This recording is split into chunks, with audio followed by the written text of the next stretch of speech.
13 कायदा ज्या वेळेला कन्स्ट्रक्शन प्रोजेक्ट सीज होतं, कन्स्ट्रक्शन प्रोजेक्ट ज्या वेळेला संपुष्टात येतं, त्यावेळेला 3 कायदे जे आहेत त्यांचा जन्म होतो. महाराष्ट्र कोऑपरेटिव्ह सोसायटी ऍक्ट अस्तित्वात येतं बिल्डिंग संदर्भात, प्रोजेक्ट संदर्भात. महाराष्ट्र अपार्टमेंट ओनरशिप ऍक्ट तो येऊ शकतं किंवा कंपनीज ऍक्ट 2013 ते येऊ शकतं. डिपेंड्स ऑन प्रमोटर कुठल्या गोष्टीसाठी प्रमोट करत आहे. मग महाराष्ट्र कोऑपरेटिव्ह सोसायटी ऍक्ट जो आहे तो सांगतो की तुम्हाला ऑक्युपन्सी राईट दिलेले आहेत, that the right to occupancy is transferable and heritable. Maharashtra apartment act 1970 चा जो आहे तो आपल्याला सांगतो तुम्हाला पार्ट ओनरशिप दिलेली आहे, तुमची ओनरशिप कन्सेप्ट आहे, अनडिवायडेड इंटरेस्ट मध्ये देखील तुम्हाला ओनरशिप राईट्स आहेत आणि that right to ownership is also transferable and heritable.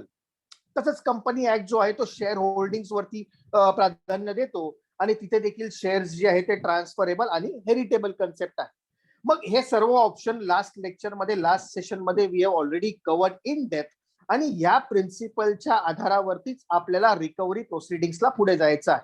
म्हणजे एकदा प्रोजेक्ट पूर्ण झाला, एकदा प्रोजेक्ट पूर्ण आला किंवा सोसायटी अस्तित्वात आली महाराष्ट्र कोऑपरेटिव्ह सोसायटी ऍक्ट प्रमाणे, मग सोसायटी अस्तित्वात आल्यावरती ती सोसायटी, आपण त्या सोसायटीला बोलतो की you are the owner of this building and the land. मग आपण कन्व्हिन्स केल्यावरती आपण बोलतो की society is the owner of the building and the property, entire property. मग सोसायटी ओनर असेल तर त्याला आपण ज्युरिस्टिक, कायद्याच्या भाषेमध्ये आपण एक पर्सनची जी डेफिनेशन आहे त्याच्यामध्ये आपण नॅचरल पर्सन आणि ज्युरिस्टिक पर्सन अशी आपल्याकडे डेफिनेशन्स आहेत.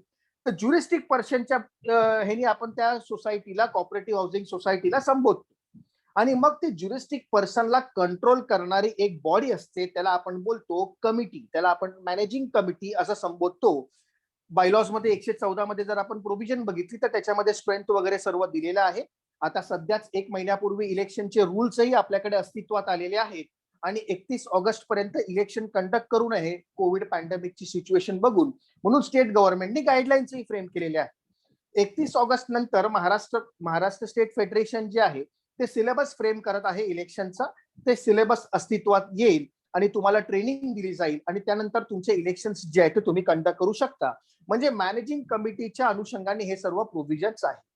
मग आपण मॅनेजिंग कमिटी आणि सोसायटीवरती स्ट्रेस देतोय कारण सोसायटीचं मेन कार्य काय आहे, ज्या वेळेला आपण पार्ट ओनरशिप कन्सेप्ट बोलतो त्यावेळेला society is the entire owner आणि मग ती सोसायटी जी आहे ती आपल्याला अम्युनिटीज प्रोव्हाइड करते.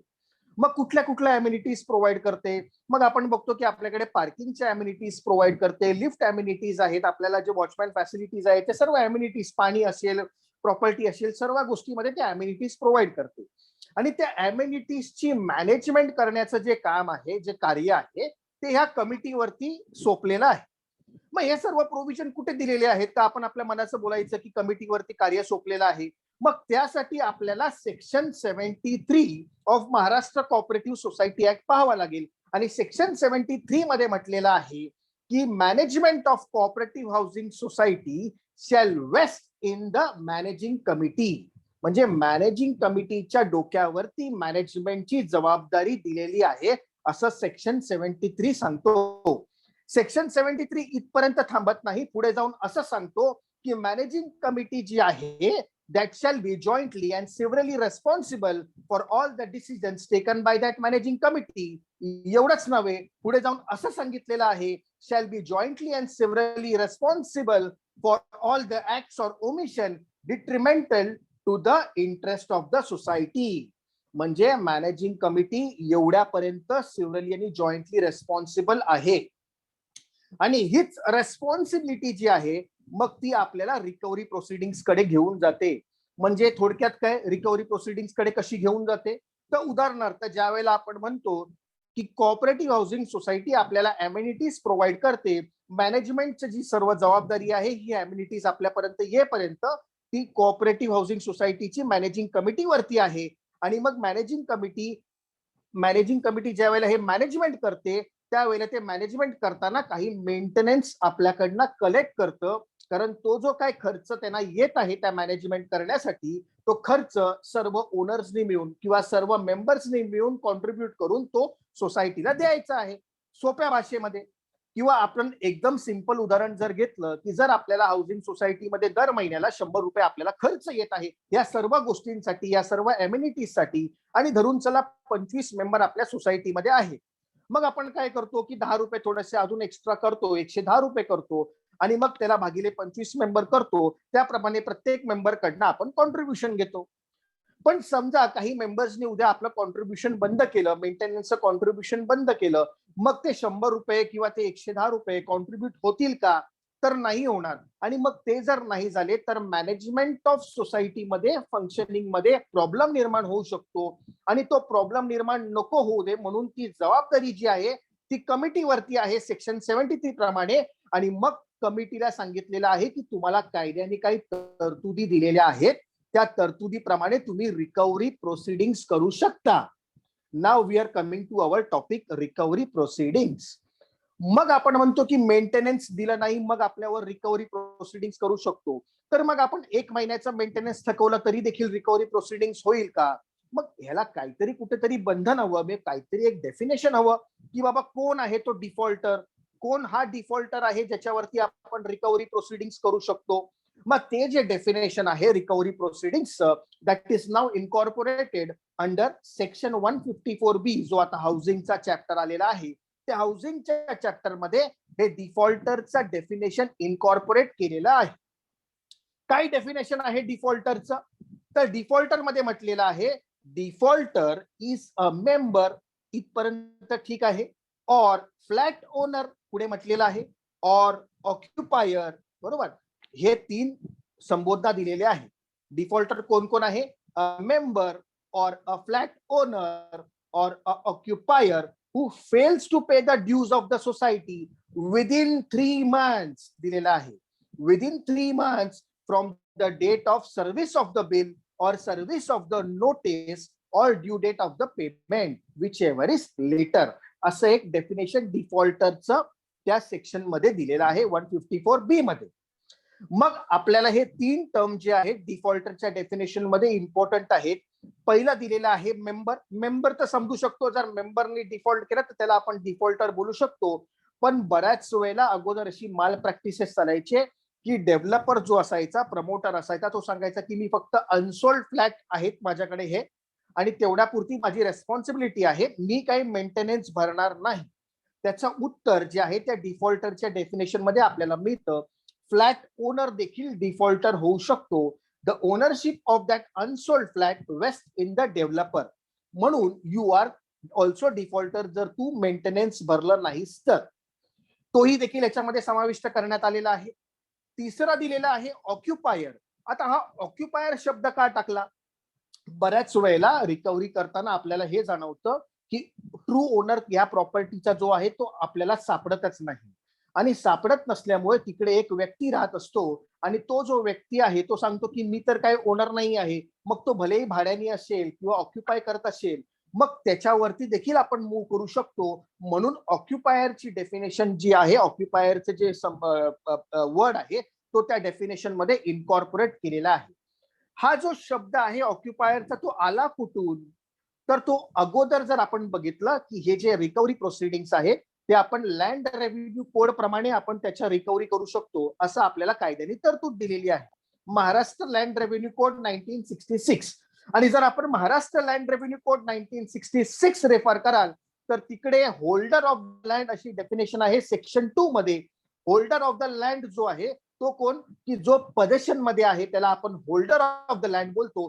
जो लॉफुल पोझेशन मध्ये आहे त्याला आपण होल्डर ऑफ द लँड बोलतो. उद्या ट्रेसपास केला तर त्याला आपण बोलू शकत नाही की you are the holder of the land. Trespass activities are not allowed, it should be lawful possession. म्हणून होल्डर ऑफ द लँड तिथे दिलेला आहे. आणि महाराष्ट्र लँड रेव्हेन्यू कोड जर आपण 7/12चा उतारा आपले सगळ्यांचे कडून पाहिले तर तिथे भोगवाटादार हा कन्सेप्ट आहे, ऑक्युपन्सी ऑक्युपायर हा कन्सेप्ट आहे, state is the owner of the land असा लँड रेव्हेन्यू कोड आपल्याला संबोधतो.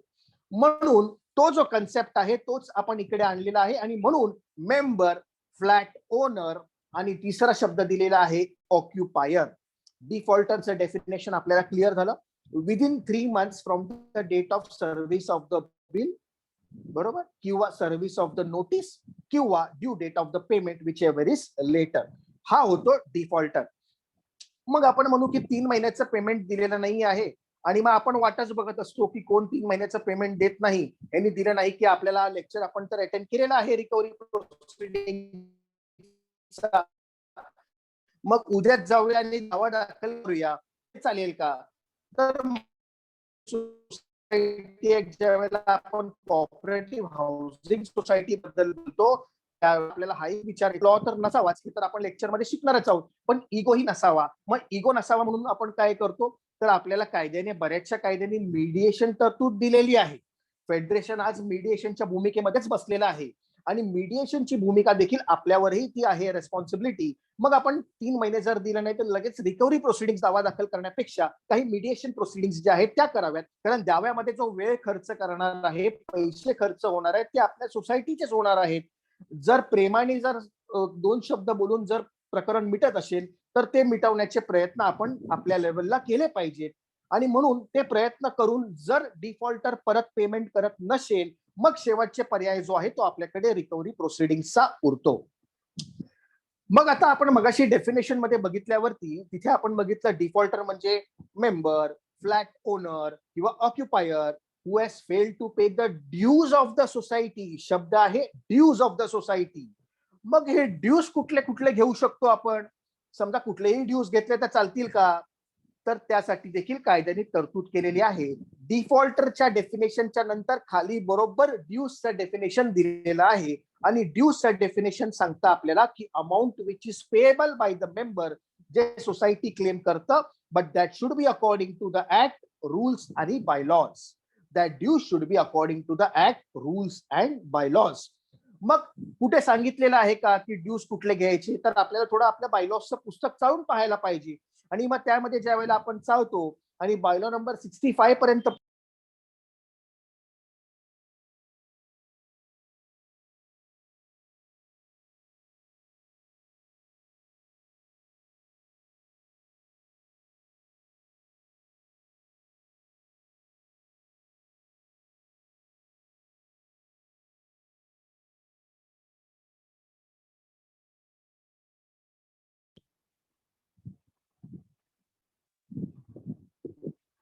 येतोय आवाज? येस येस, आता येतोय. किती वेळ अनम्यूट होतो आपण? म्यूट होतो? No, hardly 30 seconds no, at the max. ठीक आहे, डन. तर आपण ड्यूज जे आहे ते ड्यूज पाहत होतो आणि ड्यूज पाहण्यासाठी आपण बायलॉज मध्ये एंटर केलं होतं आणि बायलॉज मध्ये एंटर करून आपण बायलॉ नंबर 65 पर्यंत पोहोचलो होतो. बायलॉ नंबर 65 मध्ये आपण पाहिलं होतं कुठले कुठले ड्यूज जे आहेत ते सोसायटी आपल्याला लेव्ही करू शकतं. मग कुठले कुठले ड्यूज आपल्याला लेव्ही करू शकतं? तर पार्किंग चार्जेस आहेत, प्रॉपर्टी टॅक्स आहे, वॉटर बिल्स आहेत, कॉमन इलेक्ट्रिसिटी चार्जेस आहेत, सर्व्हिस चार्जेस आहेत, इन्शुरन्स आहेत, नॉन ऑक्युपन्सी चार्जेस आहेत, असे सगळ्या प्रकारचे चार्जेस बायलॉ नंबर 65 मध्ये दिलेले आहेत. त्याप्रमाणे आपण ते लेव्ही करू शकतो. अजून अजून काही लेव्ही करू शकतो का? तर येस, अजून आपण लिहू करू शकतो. जर डिफॉल्ट करत असेल तर आपल्याला इंटरेस्ट चे प्रोव्हिजन्स ऍप्लिकेबल आहेत. बायलॉ नंबर 71 मध्ये इंटरेस्टची प्रोव्हिजन दिलेली आहे 21% सिंपल इंटरेस्ट और lower than that as decided by the general body. जर जनरल बॉडी मीटिंग मध्ये आपण जे डिसाईड करू त्याप्रमाणे आपण इंटरेस्ट घ्यायचे आपल्याला सोसायटीला अधिकार आहे. जे डिले करतात पेमेंट मध्ये त्यांच्याकडनं आपण इंटरेस्टही घेऊ शकतो. बायलॉ नंबर 71 मध्ये ती प्रोव्हिजन दिलेली आहे. तर ते देखील आपण बिलामध्ये इन्कॉर्पोरेट करू शकतो. अजून काय करू शकतो का? तर येस, मग आपल्याकडे पार्किंगचे जे बायलॉज आहेत, बायलॉ नंबर 78 टू 84 जे आपण लास्ट सेशन मध्ये डिस्कस केले होते, तर तिथे बायलॉ नंबर 83, 84 मध्ये पार्किंगचे चार्जेस घेण्याबद्दल तेही सांगितलेलं आहे. मग ते देखील आपण लेव्ही करू शकतो. मग पुढे जर आपण गेलो तर रिपेअर मेंटेनन्स 159 बायलॉ जर आपण बघितला तर तिथे रिपेअर कुठल्या कुठल्या प्रकारचे करायचे त्याचे चार्जेस आपण घेऊ शकतो. मग पुढे 165A जर आपण बघितलं तर तिथे 5,000 रुपयाचा दंड आपण लावू शकतो जर ब्रीच ऑफ बायलॉस केला तर.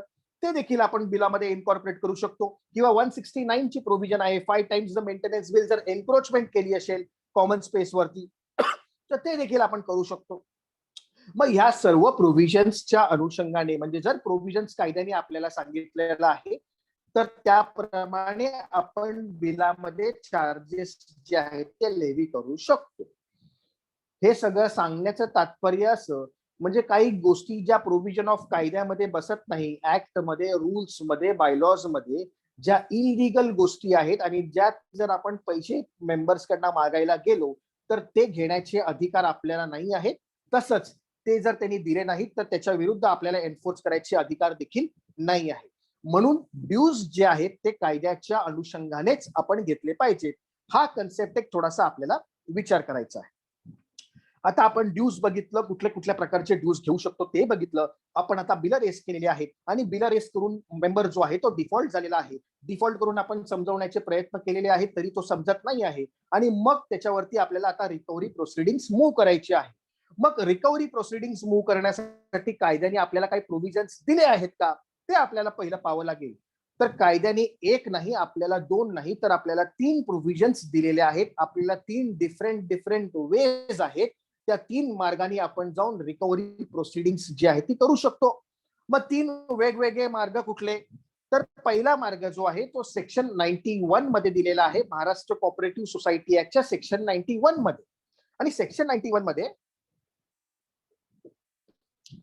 सेक्शन 91 मध्ये जे ज्युरिस्डिक्शन वेस्ट करतं ते कोऑपरेटिव्ह कोर्टाला वेस्ट करतं. म्हणजे सेक्शन 91 हा डिस्प्यूटचं हेडिंग घेऊन येतो आणि तो सांगतो notwithstanding anything contain in any other law for the time being in force any dispute pertaining to constitutional meetings किंवा business or management of the society असेल तर then that dispute can be referred to cooperative court. म्हणजे cooperative कोर्टाचे जे दरवाजे आहेत ते आपल्याला section 91 नी ओपन केलेले आहेत. ज्या वेळेला आपण बिझनेस आणि मॅनेजमेंट ऑफ द सोसायटी बोलतो त्यावेळेला ह्या गोष्टी ज्या आहेत त्या आपण कोऑपरेटिव्ह कोर्टाकडे घेऊन जाऊ शकतो. तर सेक्शन 91 आपल्याला कोऑपरेटिव्ह कोर्टाचे दरवाजे ओपन करतो. देन सेक्शन 93 वर सेक्शन 93 सब क्लॉज 2 जर आपण पाहिलात तर तिथे सांगितलेलं आहे की जर complicated question of issues of question आणि लॉ आणि फॅक्ट असतील तर ते जे इश्यूज आणि फॅक्ट आहेत तर ते घेऊन जायचे अधिकार तुम्हाला सिव्हिल कोर्टाकडे पण दिलेले आहे. म्हणजे मग कोऑपरेटिव्ह कोर्टाकडनं आपण ट्रान्सफर करून आपण सिव्हिल कोर्टाकडेही जाऊ शकतो जर त्याच्यामध्ये कॉम्प्लिकेटेड क्वेश्चन ऑफ लॉ आणि फॅक्ट असतील तर. मग आपल्याला सिव्हिल कोर्टाचे दरवाजे सेक्शन 93 सब क्लॉज 2 नी ही ओपन केलेले आहेत. या मार्गाने आपण रिकव्हरी प्रोसिडिंग्स तिथेही करू शकतो. त्यानंतर पूर्वी सेक्शन 1001 होता, 101 सर्वांना प्रचलित असेल, 101 ची प्रोसिडिंग्स आपण बोलायचो. तो आज चेंज होऊन सेक्शन 154B29 झालेला आहे. सेक्शन 154B29 हाऊसिंग साठी जो चॅप्टर आलेला आहे त्यामध्ये रिकव्हरी प्रोसिडिंग्स दिलेले आहे. सेक्शन 154B29 मध्ये रिकव्हरी प्रोसिडिंग सांगताना ओपनिंग स्टेटमेंट केलेलं आहे notwithstanding anything contain in section 91, 93 and 98. मग a society can make an application to the registrar. एक सोसायटीने ऍप्लिकेशन करायचं आहे रजिस्ट्रारला for recovery of its dues हा शब्द वापरलेला आहे, for recovery of its dues. आणि पुढे अजून मोर क्लॅरिटी केलेली आहे or recovery of repair and maintenance पण सांगितलेलं आहे, और कन्स्ट्रक्शन चार्जेस असंही सांगितलेलं आहे, और सर्व्हिस चार्जेस. हे सर्व प्रकारचे स्टेटमेंट त्या 154B29 मध्ये दिलेले आहे. मग ह्या सर्व मुद्द्यांवरती आपण रिकव्हरी करू शकतो असं सेक्शन 154B29 चा सब क्लॉज 1 आपल्याला सांगतो. मग त्यासाठी काय करावं लागेल तर त्यासाठी ऍप्लिकेशन करावं लागेल आणि रजिस्ट्रार जे आहे ते एन्क्वायरी कंडक्ट करतील. एन्क्वायरी कंडक्ट करून आपल्याला रिकव्हरी सर्टिफिकेट ग्रांट करतील असं सेक्शन 154B29 मध्ये सब क्लॉज 1 मध्ये सांगितलेलं आहे. रजिस्ट्रार सुमोटो ही हे करू शकतो. सब क्लॉज 2 मध्ये सुमोटो पॉवर्स जे आहे ते रजिस्ट्रारलाही दिलेले आहे. आता आपण बघूया की आपल्याला 3 मार्ग आपण पाहिले, एक 91 चा मार्ग कोऑपरेटिव्ह कोर्टाचा, एक सिव्हिल कोर्टाचा मार्ग आणि एक रिकव्हरी प्रोसिडिंग्स 101 जो पूर्वी होता, आता 154B29 चा मार्ग. मग ह्या तिन्ही मार्गामध्ये जेव्हा आपण बघतो त्यावेळेला तिन्ही मार्गाचे प्रोसेस कसे कसे आहेत मग आता थोडंसं तेही समजून घेतलं पाहिजे. सेक्शन 91 मध्ये ज्या वेळेला आपण कोऑपरेटिव्ह कोर्टात बोलतो किंवा सिव्हिल कोर्टामध्ये ज्या वेळेला आपण बोलतो की आम्ही दावा दाखल करू शकतो तर ते जे दावे आहेत ते कसे दाखल होतात तर आपल्याकडे कायद्याने सिव्हिल प्रोसिजर कोड आहे. त्या सिव्हिल प्रोसिजरल कोड मध्ये सांगितलेलं आहे. जर आपण ऑर्डर 4 किंवा सेक्शन 24 पासून बघितलं तर ऑर्डर 4 मध्ये सांगितलेलं आहे इन्स्टिट्यूशन ऑफ सूट.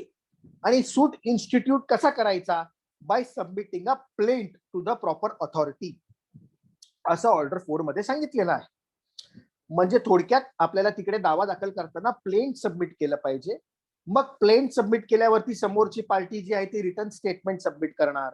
मग त्यानंतर ऍफिडेव्हिट एव्हिडन्स इश्यूज प्रोसेस होणार, मग ऍफिडेव्हिट एव्हिडन्स येणार, मग क्रॉस एक्झामिनेशन होणार, मग आर्ग्युमेंट्स होणार आणि मग शेवटला जे आपल्याला मिळणार सेक्शन 91 जर आपण कॉपरेटिव्ह कोर्टाचे दरवाजे उघडले तर आपल्याला शेवटला जे मिळतं त्याला आपण बोलतो अवॉर्ड. त्याला आपण काय संबोधतो? अवॉर्ड. हा शब्द सेक्शन 96 मध्ये दिलेला आहे. म्हणजे अवॉर्ड आपल्याला तिथून मिळतो. जर आपण सिव्हिल कोर्टाचे दरवाजे उघडले तर सिव्हिल कोर्टामध्ये पण सेम सिव्हिल प्रोसिजरल कोड प्रमाणे दावे चालणार आणि शेवटला जे आपल्याला मिळणार त्याला आपण बोलतो जजमेंट आणि नंतर डिक्री. बरोबर, डिक्री मिळते तिकडे आपल्याला. मग इथे काय मिळतं 154B29 मध्ये? 154B29 ही समरी प्रोसिडिंग्स आहे. म्हणजे थोडक्यात काय तर थोडक्यात प्रोसिडिंग्स आहे, फास्ट प्रोसिडिंग्स आहे.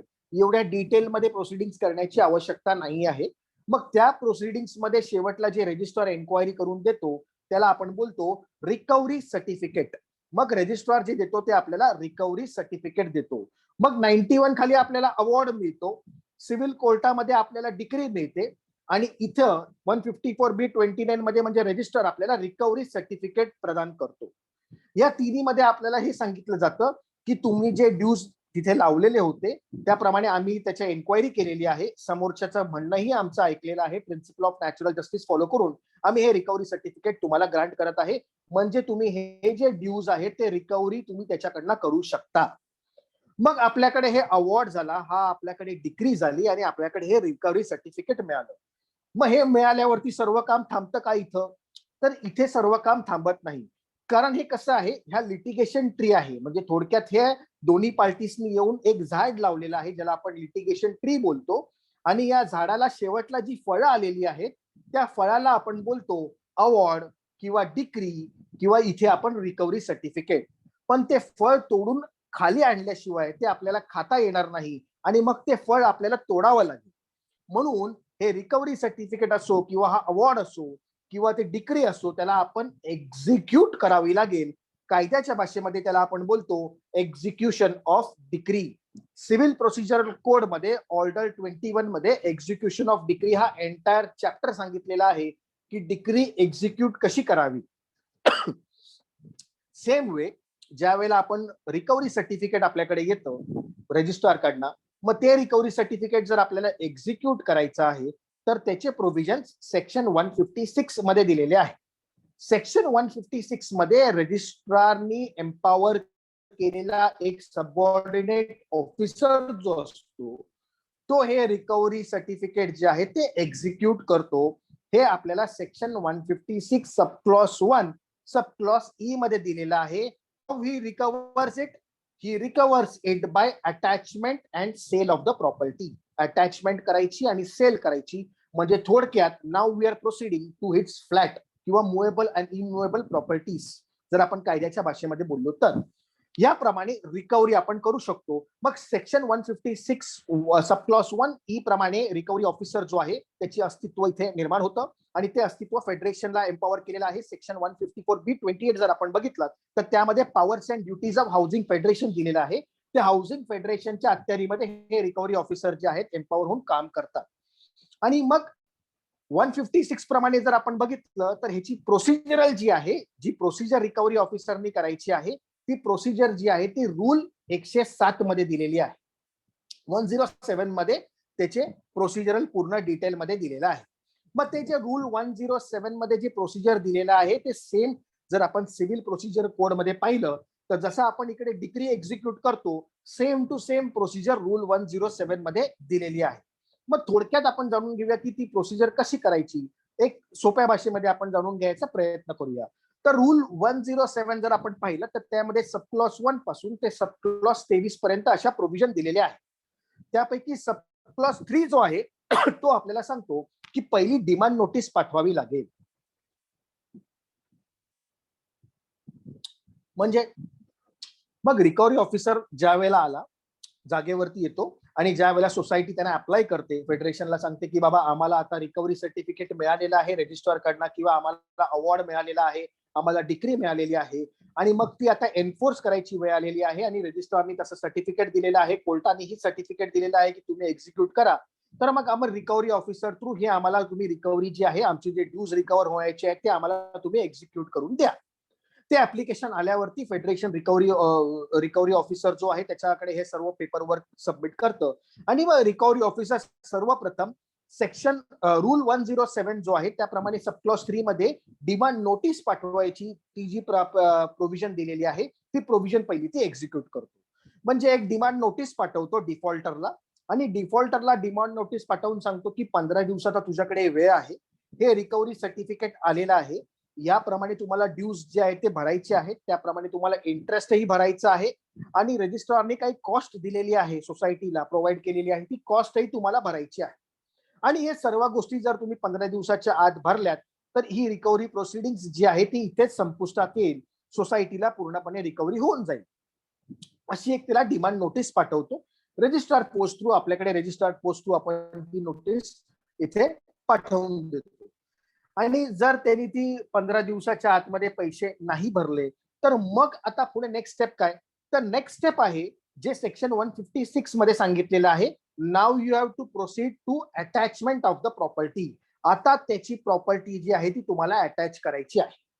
मग अटॅच करताना सर्वप्रथम रूल 107 जो आहे तो आपल्याला हे सांगतो की पहिलं तुम्ही मुवेबल प्रॉपर्टी वरती प्रोसीड करा, नंतर तुम्ही इममुवेबल प्रॉपर्टी वरती प्रोसीड करा.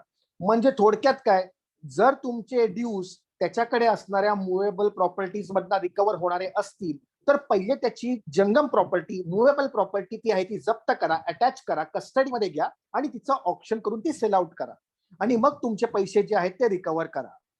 जर ते तुमचं होऊ शकलं नाही तर आणि तरच तुम्ही इममुवेबल प्रॉपर्टी वरती प्रोसीड करा. मग इममुवेबल प्रॉपर्टी कुठली? तर फ्लॅट, जो त्या फ्लॅटमध्ये राहतो, आपल्या हाऊसिंग सोसायटीमध्ये आपण फ्लॅट संबोधतो, त्या फ्लॅट वरती मग तुम्ही प्रोसीड करू शकता. तर सर्वप्रथम डिमांड नोटीस पाठवली, त्यानंतरही त्यांनी पैसे भरले नाहीत, मग आपण पुन्हा एकदा नोटीस पाठवतो, म्हणजे त्याला आपण जप्तीपूर्वीची नोटीस बोलतो, बिफोर अटॅचमेंटची आपण एक नोटीस पाठवतो. त्यामध्ये आपण त्याला म्हणतो की 7 डेज मध्ये जर तू पैसे भरले नाहीस तर तुझ्या फ्लॅटवरती किंवा तुझ्या मुवेबल प्रॉपर्टीवरती आपण जप्ती करण्यात येत आहे. आणि मग तरी देखील त्यांनी पैसे भरले नाही, देन आपण एक अपेंडिक्स फॉर्मॅट आहे, त्याला जप्तीची नोटीस आपण बोलतो, किंवा अटॅचमेंटची नोटीस जी आहे ती आपल्याला त्याला द्यायची आहे. पण ती आपल्याला ह्या वेळेला रजिस्टर्ड पोस्टाने नाही तर आपल्याला स्वतः जाऊन सर्व्हिस करायची आहे. म्हणजे रिकव्हरी ऑफिसर स्वतः जाऊन तिकडे बाय हँड ती सर्व्हिस करतो डिफॉल्टर वरती. जर डिफॉल्टर तिकडे नसेल तर सिव्हिल प्रोसिजरल कोड मध्ये काही प्रोव्हिजन सांगितलेले आहे.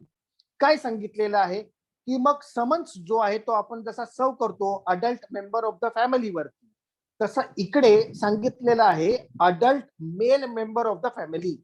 म्हणजे समजा तो तिथे उपलब्ध नसेल तर अडल्ट मेल मेंबर जो असेल त्यावरती ती सर्व्हिस जी आहे ती ग्राह्य धरली जाते. जर फिमेल मेंबर वरती केली तर ती प्रोसिडिंग्स जो आहे ती इलिगल करण्याचे, नल अँड वॉइड करायचे अधिकार डिफॉल्टर कडे आहे. त्यामुळे सांभाळून प्रोव्हिजन आपल्याला एक्झिक्यूट करावे लागतात. Adult male member of the family असा शब्द वापरलेला आहे.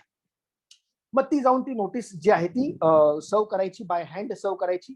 जर तिथे कोणी नसेल तर आपण कॉन्स्पिशियस प्लेस, म्हणजे आपण त्या भिंतीवरती ती नोटीस जी आहे ती चिटकवतो, आणि मग ती जी नोटीस आहे आपण पेपरमध्ये, न्यूजपेपरमध्ये देखील पब्लिश करतो. म्हणजे तिथे आपण लोकांना, पब्लिक ऍट लार्जला आपण इन्फॉर्म केलं आहे आणि त्यालाही इन्फॉर्म केलं आहे असं त्या नोटीसद्वारे आपण संबोधतो.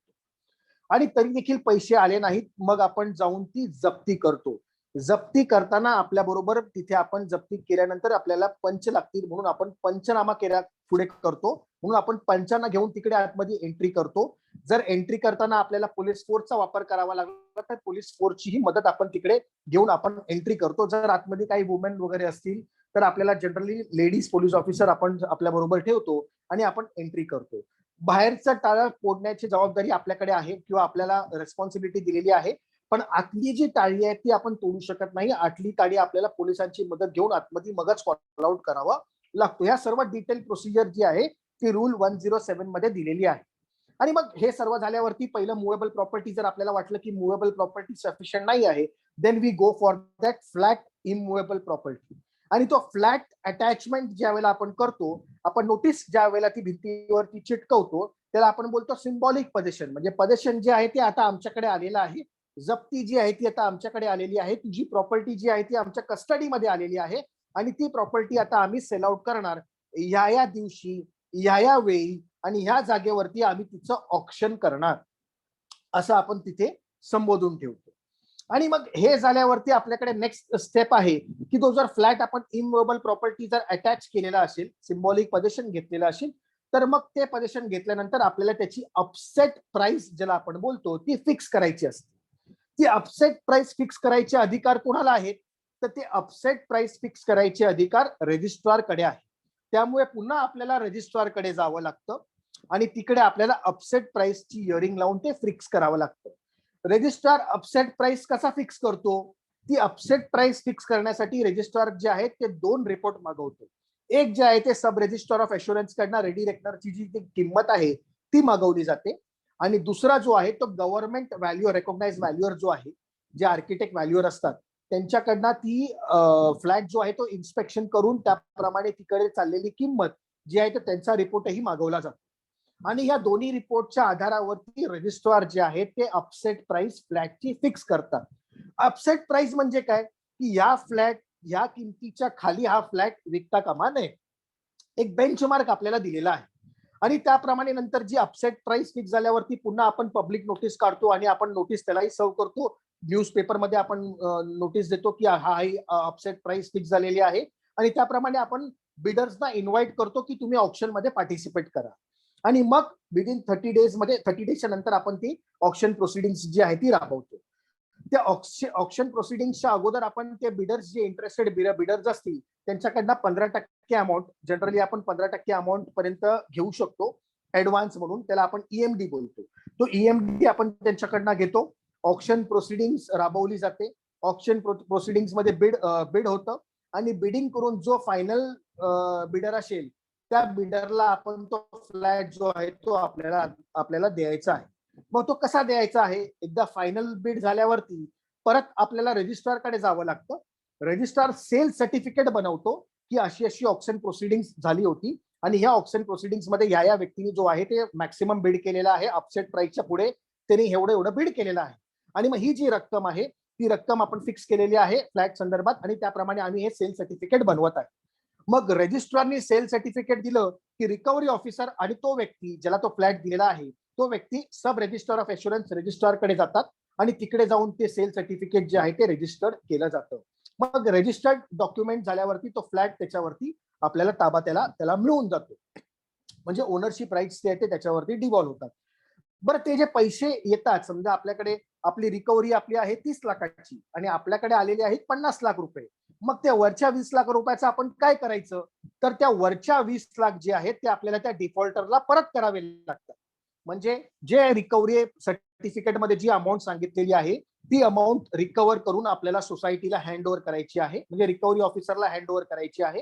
रिकव्हरी ऑफिसरनी सोसायटीला हँड ओव्हर करायची आहे आणि रिकव्हरी ऑफिसरकडे जी उरलेली रक्कम आहे ती रक्कम जी आहे ती डिफॉल्टरला परत करायची आहे की तुझा फ्लॅट आम्ही एवढ्याला विकला होता, त्यापैकी आम्ही तुझे ड्यूज जे आहेत ते रिकव्हर केलेले आहेत, उरलेले ड्यूज जे आहेत ते हे तुला आम्ही परत करत आहे. So this is the normal procedure which is given under rule 107 प्रमाणे रिकव्हरी प्रोसिडिंग चालू राहते. आता आपल्याला हे पाहायचं आहे की रिकव्हरी ऑफिसर एवढ्या प्रेशरमध्ये जिकडे काम करत असतो तर त्याला काही प्रोटेक्शन आहे का?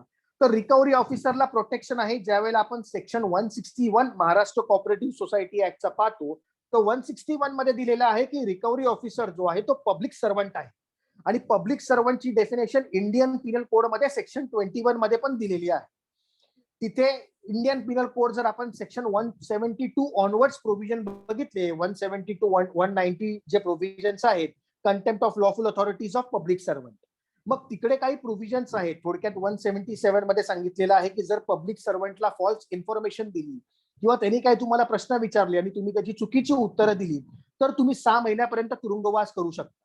सेक्शन 177 179 आयपीसीचा लागू पडतो. जर ऑप्शन चालू असताना डिफॉल्टरनी तिकडे येऊन काही तमाशा वगैरे घालण्याचा प्रयत्न केला तर सेक्शन 184 जो आहे आयपीसीचा तो लागू पडतो. 1 महिन्याचा तुरुंगवास होऊ शकतो. हे सर्व प्रोव्हिजन्स पब्लिक सर्वंटला प्रोटेक्ट करण्यासाठी आहे. त्याची लॉफुल ड्युटी करण्यापासून. आणि मग 185 मध्ये बघितलेलं आहे की जर समजा कोणी इलिगली ती प्रॉपर्टी मध्येच परचेस केली, ऑप्शन व्हायच्या अगोदर जर इलिगली ती प्रॉपर्टी परचेस केली किंवा इलिगली बिड मध्ये पार्टिसिपेट केलं तर 185 सेक्शन 185 मध्ये त्याही प्रोव्हिजन दिलेले आहेत. 1 महिन्याचा तुरुंगवास तिथेही होऊ शकतो. 187 मध्ये दिलेलं आहे की जे आपण पंचनामा करतो, जनरली एक रिकव्हरी ऑफिसरला आपण विचारलं की मॅक्सिमम तुला अडचणी कुठे येतात, तर तो सांगतो की पंचनामा जेव्हा करायला आम्ही जातो तेव्हा पंच सह्या देत नाहीत किंवा पंच सहभागी व्हायसाठी नाकारतात. मग त्यासाठी सेक्शन 187 ची प्रोव्हिजन पण दिलेली आहे की पब्लिक सर्वंटला असिस्ट करण्यासाठी जर तुम्ही ओमिशन करत असाल तर त्यासाठी तुम्हाला परत 1 महिन्याचा तुरुंगवासही लागू शकतो. हे 187 मध्ये दिलेलं आहे आयपीसीच्या. या सर्व प्रोव्हिजनचं प्रोटेक्शन जे आहे ते पब्लिक सर्वंटला तिकडं मिळतं. एक जनरली मॅक्सिमम क्वेरी जी आतापर्यंत आपल्याकडे आलेली आहे त्या क्वेरीमध्ये असं विचारलेलं आहे की जर समजा डिफॉल्टर जो आहे त्या मेंबरचं मयत झालं किंवा त्याची डेथ झाली तर डेथ झाल्यावरती मग आपण काय करायचं. समजा रिकव्हरी प्रोसिडिंग म्हणजे रिकव्हरी सर्टिफिकेट किंवा 91, 93, 101, 154B, 29 या प्रोसिडिंग चालू असताना जर डेथ झाली तर आपण लिगल रिप्रेझेंटेटिव्हला तिकडे घेतो आणि त्याच्या अगेन्स्ट परत आपण मूव्ह करतो. पण एकदा आपल्याकडे रिकव्हरी सर्टिफिकेट आलेलं आहे, इथे आपल्याला अवॉर्ड आलेला आहे, डिक्री आलेली आहे, आता आपण एक्झिक्युशनच्या वेळेला त्याची जर डेथ झालेली असेल तर देखील कायद्यामध्ये रूल 107 जर सबक्लॉज 23 आपण पाहिलात तर त्यामध्ये प्रोव्हिजन दिलेले आहेत. आपण लिगल रिप्रेझेंटेटिव्ह वरतीही प्रोसीड करू शकतो. आपला हिंदू कायदा जो होता, हिंदू लॉ जो होता, त्या हिंदू लॉ मध्ये जे होतं पायस ऑब्लिगेशन आपण जे एक टर्म यूज करत होतो, म्हणजे थोडक्यात काय की जर फादर एक्सपायर झाला तर एक्सपायर झाल्यावरती तिकडे स्वर्गामध्ये दरवाजे असतात. ते दरवाजे ओपन होत नाही जोपर्यंत त्याचा डेट जे आहे पृथ्वीवरचं ते रिकव्हर होत नाही तोपर्यंत किंवा त्यांनी पे केलं नसेल तोपर्यंत. असं आपल्याला हिंदू कायद्यामध्ये आपल्याकडे एक लॉ होता. तर हिंदू लॉ आपल्याला असं सांगत होता की ते जे दरवाजा आहे तो केव्हा ओपन होतो तर त्याचा इथे जो मुलगा आहे त्या मुलाने ज्या वेळेला ते डेट रिपे केलं त्यावेळेला त्याचे दरवाजे ओपन होतात. 10व्या दिवशी रिलिजियस राईट्स करतात, दशक्रिया वगैरे आपण ज्याला बोलतो त्यामध्ये आपण ते पिंडदान वगैरे बघितलेलं आहे. आणि म्हणून हिंदू लॉ मध्ये पहिले मुलांचे फक्त राईट्स होते कारण दशक्रिया करण्याचे राईट्स फक्त मुलांना होते. पण 2005 च्या अमेंडमेंट जी आली सेक्शन 6 मध्ये हिंदू सक्सेशन लॉ मध्ये त्या अमेंडमेंटनी ही पायस ऑब्लिगेशनची प्रोव्हिजन जी आहे ती काढून टाकण्यात आली. मग तिथे तुम्ही सनवरती आता ते प्रोसीड वगैरे करू शकत नाही.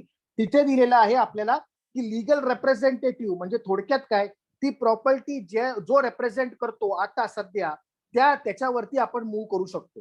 ही need not be a legal heir. तिथे लिगल एअर शब्द वापरलेला नाही आहे, लिगल रिप्रेझेंटेटिव्ह हा शब्द वापरलेला आहे.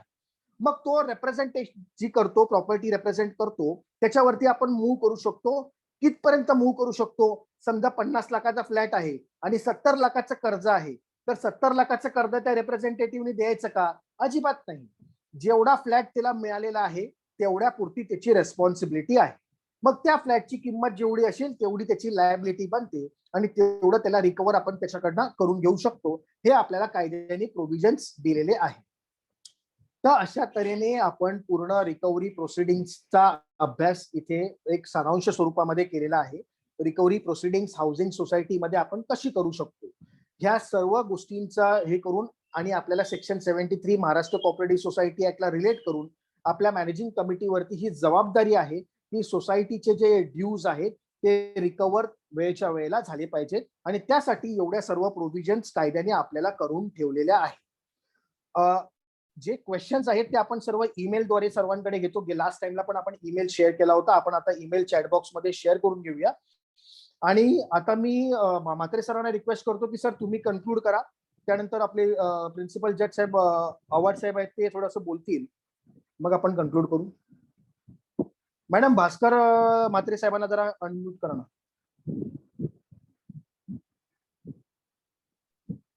येस करते मी त्यांना अनम्यूट.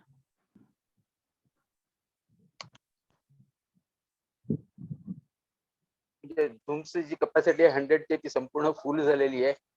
फेसबुकचं मी काय बघितलेलं नाहीये किती आहे ते. त्याच्यामुळे तुम्ही चांगलं जे आज पार्टिसिपंट्स फार चांगले आहेत त्याच्यामुळे सर्वप्रथम तुम्हाला धन्यवाद देतो. त्याचप्रमाणे परब साहेबांना खास धन्यवाद कारण अगदी त्यांच्या सोप्या मराठीत अगदी शांतपणे चांगल्या भाषेमध्ये त्यांनी आज सगळ्यांना रिकव्हरी प्रोसिडिंग हे समजावून सांगितली. म्हणजे डिफॉल्टरची डेफिनेशन्स काय आहे, रिकव्हरी ऑफिसरचं काम काय आहे, एक्झिक्युशन कसं फार चांगल्या प्रकारे त्यांनी समजावून सांगितलं. अ, अ, प्रियंका म्हात्रे मॅडम आज आहेत आपल्याकडे, की त्या टेक्निकल साइड आमच्या सगळं सांभाळतायत. आजचं सगळं म्हणजे Facebook लाईव्ह पण चालू आहे, Zoom पण आहे, फ्लायर वगैरे सगळं ते त्यांनीच फार मेहनत घेतलेली आहे तशी. त्यांना पण मी धन्यवाद देतो. त्यांचं मी म्हणजे त्यांनी जी आम्हाला म्हणजे मदत केली त्याबद्दल मी त्यांचा फार फार आभारी आहे. आज माननीय न्यायाधीश विक्रम आव्हाड साहेब आहेत. त्यांची पण इथे उपस्थिती त्यांनी जी दिली आपल्या ह्या प्रोग्रामला, ते नेहमीच आपल्याला मार्गदर्शन करत असतात. त्यांचं पण मी फार फार आभारी आहे.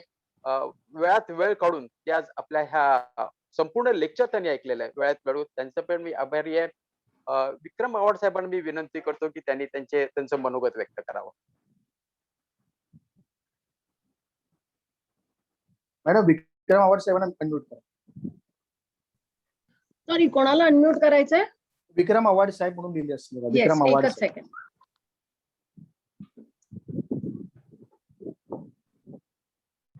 Yes, he is. नमस्कार सर. नमस्कार. नमस्कार म्हात्रे साहेब. नमस्कार साहेब, नमस्कार.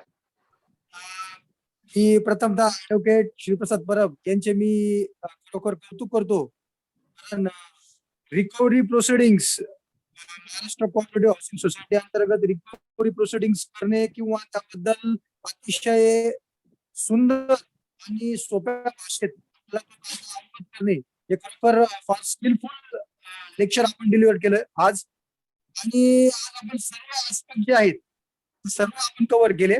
फक्त मी अजून एक त्याच्यामध्ये ऍड करू इच्छितो की आपण पब्लिक सर्वंट बद्दल जे सांगितलं की पब्लिक सर्वंटला जे काही अधिकार किंवा जे काही प्रोटेक्शन कायद्याने दिले त्यामध्ये भारतीय दंडविधान इंडियन पिनल कोडचा 353 आणि 332 333 हे दोन अतिशय महत्वाचे सेक्शन जे आहेत जे त्याला त्याच्या सरकारी कामकाज करताना प्रोटेक्ट करतं, हे देखील या ठिकाणी सांगणं मला थोडंसं योग्य वाटलं.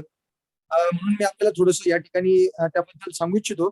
आणि अतिशय किचकट विषय जो आहे ऑर्डर 21 जी आपण सीपीसीची जी आहे एक्झिक्युशन प्रोसिडिंग, म्हणजे त्या डिग्रीचं जे फळ आहे, फ्रूट आहे, ते त्या डिग्री होल्डरला मिळणं हे कायद्यातलं सगळ्यात महत्वाची अचिव्हमेंट आहे.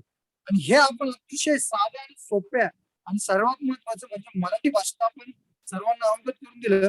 त्याबद्दल मी आपले खरोखर आभार मानतो. आणि असंच जनजागृती, असंच ज्ञान आपल्याकडनं जनसामान्यांपर्यंत पोहोचावं अशी मी अपेक्षा करतो. मला आयोजकांनी बोलण्याची संधी दिली त्याबद्दल मी आयोजकांचे आभार मानतो आणि या ठिकाणी थांबतो. धन्यवाद. Thank you sir. Thank you very much. सर्वांना एक रिक्वेस्ट आहे की इथे एक ईमेल शेअर केलेला आहे चॅट बॉक्स मध्ये. ईमेल शेअर केलेला आहे, त्या ईमेल वरती आपण प्रश्न तुमचे जे आहे ते पाठवू शकता. इकडे ईमेल शेअर केलेला आहे NMCHF. नाही आलंय का? एक सेकंड, परत पाठव. परत एकदा ईमेल शेअर करतो. त्या ईमेल वरती सर्वांनी आपले क्वेरीज पाठवू शकता.